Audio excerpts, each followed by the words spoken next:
I love manga, just as much as the other incels living in their mom's basements. But the only issue is how hard it is to access manga for free. Of course, you have applications such as Crunchyroll Manga and Shonen Jump, but that costs money, and we ain't about that. This is where I come in. I'm gonna give you a guide on the top manga iOS apps of July 2021. Firstly, we have Manga Reader by Do Shung. This app is okay.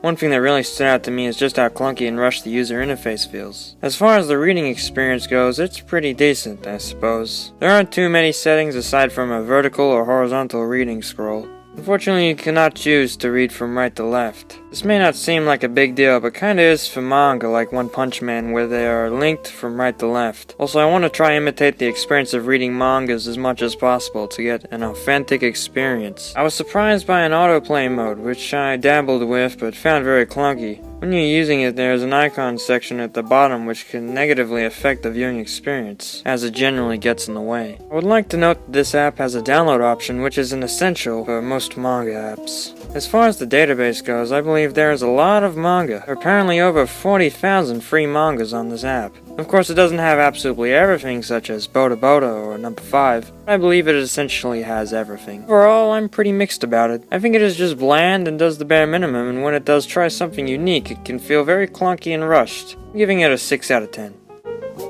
Manga Fox, Top Manga Reader by Van Yom Tang. I think this app is very high quality. Just the user interface is very clean and simple. The way the trending section is a 3D swivel of titles is nice. As far as setting goes, you can go right to left now, which is nice. Downloads are here, which is good. The database is slightly bigger than Manga Reader, as I can now read Number 5. Of course, you cannot read Boda Boda.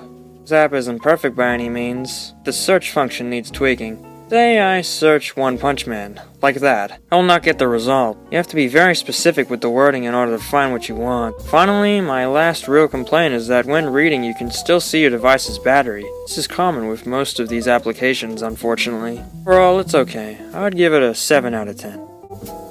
Manga Zone by Pirates Shim fucking I don't know. Anyway, user interface is completely shit. Also, the fact that you have to pay for vertical scroll. Database just includes webcomics. Granted, if you like that stuff, more power to you. The viewing experience is surprisingly good as the image takes up the whole display, which I appreciate. Oh yeah, you can also download as well. Oh boy, that's about it I guess. I would give it a 3 out of 10. Finally, we have MangaNelo, Manga Rock Pro by Tu Hyun. This is a weird one. It has so much potential, but screws up everything. For starters, I really like the user interface. I like the reading experience as the panel takes up the whole screen, so nothing gets in the way. I also like the settings. I was really surprised when I saw the database had Boda Boda. I was really happy, until I realized that that's all they had. Aside webcomics. I mean, they don't even have One Piece. That wouldn't be too bad, but they don't even have downloads. I'll cut this app some slack due to Boda Boda, and I'll give it a 4 out of 10.